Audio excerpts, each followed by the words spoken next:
Gente querida, 23 de setembro de 2024, que privilégio, nosso encontro marcado aqui pelo canal do Aprova está no ar, é o nosso primeiro programa de primavera deste ano, aliás, estação que começou no domingo, dia 22, às 9h44 da manhã, precisamente no Hemisfério Sul. Eu adoraria ter apenas recortes festivos que apontam simbolicamente para esse florir, né, da estação do ano para compartilhar neste domingo. Infelizmente, pessoal, quando se trata de episódios, acontecimentos, a conversar, a construir conhecimento e cidadania, a gente olha para o percurso que já fizemos como humanidade, observa projeções, olha para esse momento, né? E essas coisas são importantíssimas para a gente entender qual é a nossa caminhada por aqui. Então, nós temos aí uma lista de apontamentos possíveis, de reflexões e de necessidade de percepção para as nossas vidas, viu? Vou listar aqui com você os nossos pontos de referência, pessoal. Então, olha só, a gente tem uma prospecção de um projeto que está em elaboração pelo MEC, Ministério da Educação, sobre proibição de celulares nas escolas públicas e privadas no Brasil. A gente tem também, vou te fazer uma pergunta aqui, vou te lançar. Será que CEO homem ou CEO mulher? Ou isso não é pergunta que se faça? Vamos conversar sobre isso, gente. Oriente Médio, neste domingo, enquanto tínhamos a primavera por aqui, pessoal, simbolicamente, nessa ideia de despertar, colorir, florir, né? A gente também teve uma escalada de violência no conflito que já dura praticamente um ano aí entre Israel e Hamas, mas agora com envolvimento e deslocamento para a fronteira com o Líbano. Vamos conversar sobre isso. E vamos conversar também sobre a importância de eventos culturais, de rememoração, de entendimento aí como é que a gente olha para questões de passagem geracional também, viu? Então vamos juntos, gente. Olha, primeira coisa, sabe?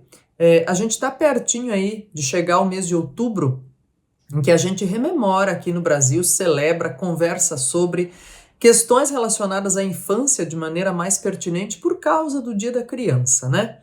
E mesmo que seja uma data muito mais comercial do que qualquer outra circunstância, gente, ela acaba trazendo para a gente esse ponto de reflexão, inclusive nas escolas e nos grupos sociais de maneira geral. Sabe, o que parece assim é que de repente a gente demorou, quer dizer, a gente tem um tempo aí de percepção, mas a gente demorou um pouco para entender o quanto algumas ações são importantes na infância, né?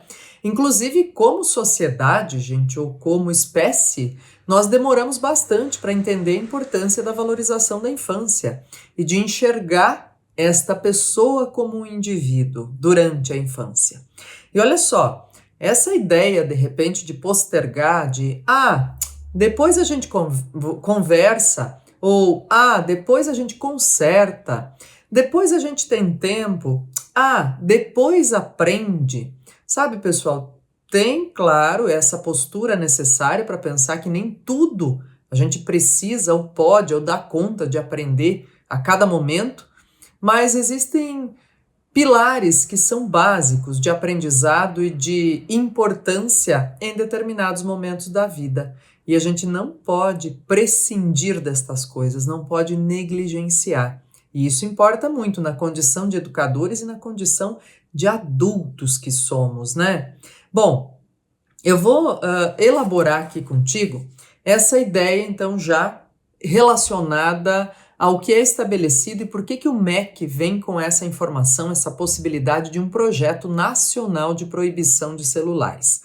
É claro, pessoal, não é novidade para ninguém aqui a importância, né, que teve esse contato e essa possibilidade de uso de telas, celulares, computadores, tablets ao longo de 2020 e 2021, não só na educação, mas para que a gente pudesse trabalhar, desenvolver, pesquisar, conversar, tudo que se possa imaginar que era possível fazer assim.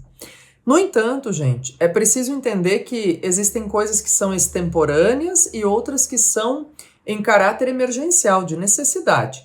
E talvez esse uso massivo de telas seja justamente ou em caráter de necessidade urgente, extrema, emergencial, ou assim, o uso de telas seja justamente para a gente completar as possibilidades de conhecimento, de estudo, de trabalho individual, né? Bom, vamos lá. Olha, esse projeto, essa proposta do MEC, advém principalmente, gente, de uma série de estudos. Um deles lançado pela Unesco, que é esse braço da ONU que cuida de educação e cultura no mundo, em julho, agora no último mês de julho. É um relatório, gente, que dá conta dos prejuízos causados pelo excesso de uso de telas para crianças e jovens em formação escolar.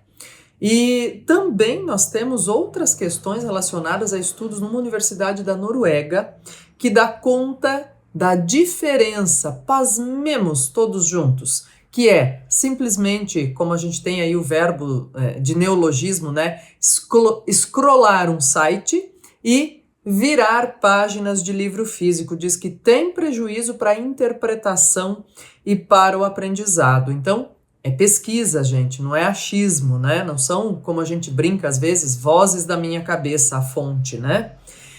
A Universidade de Harvard também pesquisou e trouxe à tona aí eventos relacionados a problemas de comunicação e problemas de sono, pessoal. E eu mesma já trouxe aqui indicação de leitura, o livro chamado Geração Ansiosa, que faz uma ponte direta, super didática com essas relações de contingência contemporâneas. Trouxe aqui já a Fábrica de Cretinos Digitais, que também faz isso didaticamente. Então, vale a pena, é leitura para compartilhar entre nós adultos e com as crianças e adolescentes também, sempre com a paciência e com o cuidado, com a generosidade intergeracional que a gente precisa ter. Claro, vamos pensar assim, aí de repente você me diz, mas na minha escola, na escola do meu filho, na escola que eu conheço, na escola que eu trabalho, já é proibido, né? A gente tem um percentual, gente, de 28% das escolas brasileiras que já proíbem o uso do celular. Mas sabe de uma coisa?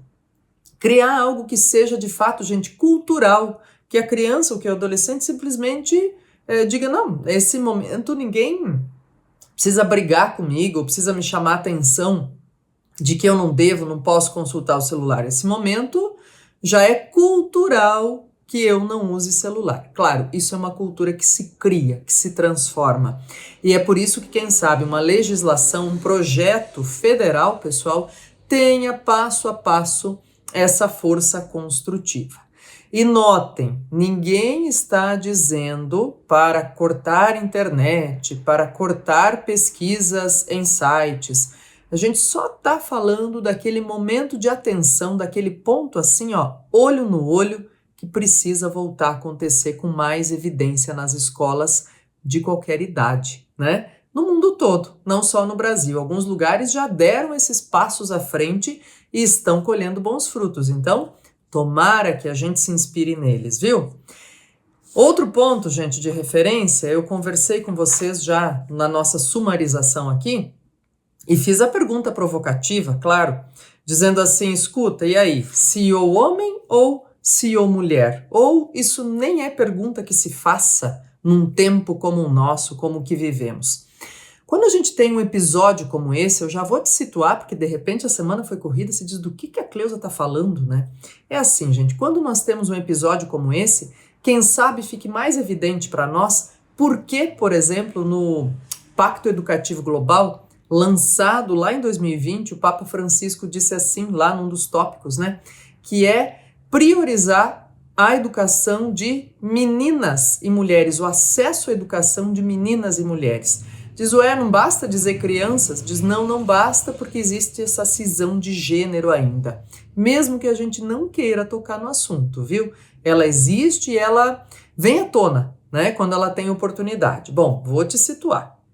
O CEO Thales Gomes, da G4 Educação, e ele fazia parte também do conselho consultivo da empresa de lingeries Hope, ele disse, né, numa situação de publicação em rede social, que Deus me livre CEO mulher. E aí veio à tona aí uma série de pressões, ele depois se desculpou, disse que não era bem isso que ele queria dizer.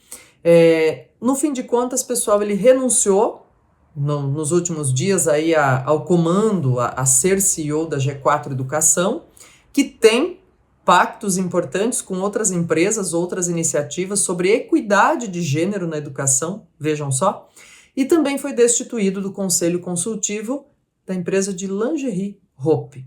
Claro, você pode pensar só com as palavras-chave que eu estou tocando aqui, você pode pensar no tanto de paradoxo que a gente tem por aí, né?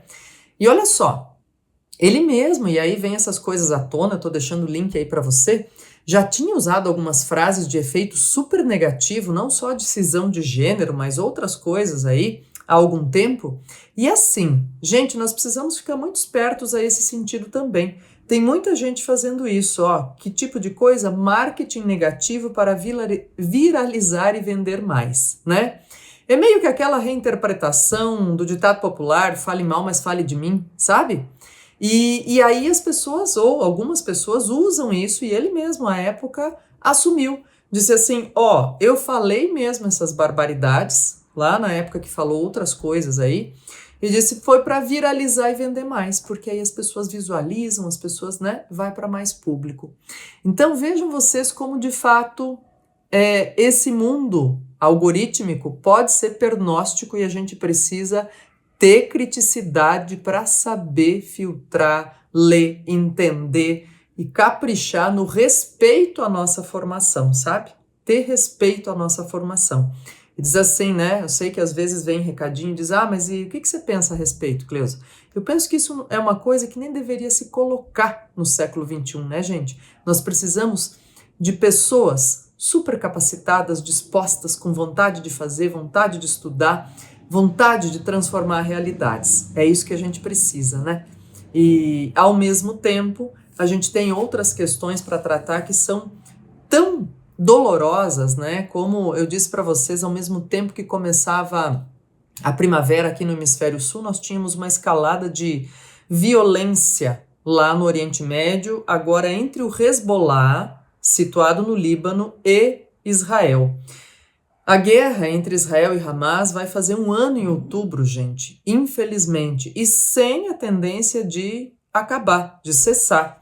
E olha que importante, né? Acho que nesse tempo, e também no tempo aí da guerra entre Rússia e Ucrânia, a gente acaba especializado em diplomacia bélica, mesmo sem querer, porque as coisas batem à nossa porta, né? As informações, as notícias, as análises, as pessoas comentando, a tristeza que a gente tem, tristeza empática, porque nós somos humanos, né, gente? E a história de por quem os sinos dobram, dobram por ti, por mim, porque todos somos humanos, todos perdemos um pouco ou muito em situações assim. E olha, o que acontece? Diz, agora o Hezbollah, apoiado pelo Irã, inclusive, né, deflagrou aí um ataque do Líbano, a partir do Líbano, para Israel. E Israel já disse, não vai ficar assim, tem retorno, tem... Então as retaliações devem acontecer, pessoal. Eu estou deixando o link para vocês com mapinha, com desenho aí, tudo bem articulado para entender melhor essa situação e essa escalada de violência iminente no Oriente Médio, mais uma vez. Mas olha, é muito triste, né? A gente trazer uma notícia assim em início de primavera, pessoal. É por isso que eu sempre digo aqui que de coração eu desejo trazer notícia melhor, né? Quero aproveitar como último ponto, gente, falar de evento cultural, Rock in Rio acontecendo aí por esses dias. Primeira edição foi em 85, então é uma edição celebrativa, né, de 40 anos, pensando que ele ganhou essa marca, esse nome de Rock in Rio, mas já aconteceu em Lisboa, apesar de ter o nome Rock in Rio, daí Lisboa e tudo isso. E é interessante a gente observar nesses 40 anos o que nós temos que ficou, por exemplo, de clássicos, seja de melodias, seja de letras de canção, de comportamentos, como era o comportamento das pessoas, dos jovens, de todo mundo à época, né, 40 anos, e como é essa relação com eventos culturais, que outros ritmos surgiram, que outros ritmos foram acoplados a esse evento do Rock in Rio. Eu quero aproveitar para lembrar isso, principalmente para quem é estudante de ensino médio e vai fazer vestibulares, para quem tem contato com esses estudantes que vão fazer vestibulares. É uma tendência que os vestibulares coloquem listas culturais, não só mais de livros a serem lidos, livros obrigatórios, mas listas que têm canções ou álbuns inteiros de clássicos para que as letras sejam revisitadas e os momentos históricos também. E como dica de leitura, eu já falei mais uma vez da Geração Ansiosa e da Fábrica de Cretinos Digitais. Eu quero citar Edgar Morin, gente, Ensinar a Viver, Manifesto para Mudar a Educação. Mas, olha, tem gente que diz, gosto dessa teoria, não gosto. É uma questão de conhecer, para respeitar também o gosto ou não, a correlação ou não que a gente faça. E eu estou destacando bem esse trechinho, gente, que ele fala de uma crise multidimensional em que há essa percepção da ideia da luta, né, por atenção entre os elementos que são clássicos, revisitáveis e que tem um tempo para acontecer de maturidade intelectual e aquilo que só dura 15 segundos, assim, né, que demanda atenção frenética. Diz, olha, essas coisas precisam ser revistas. Então, estou aproveitando para trazer essa dica aqui. Um grande abraço a todos, gente, uma excelente primavera para todos nós e que a gente sempre tenha mais coisa boa para construir juntos por aqui, porque juntos a gente aprende mais e sofre menos. Tchau, tchau, até a próxima segunda-feira.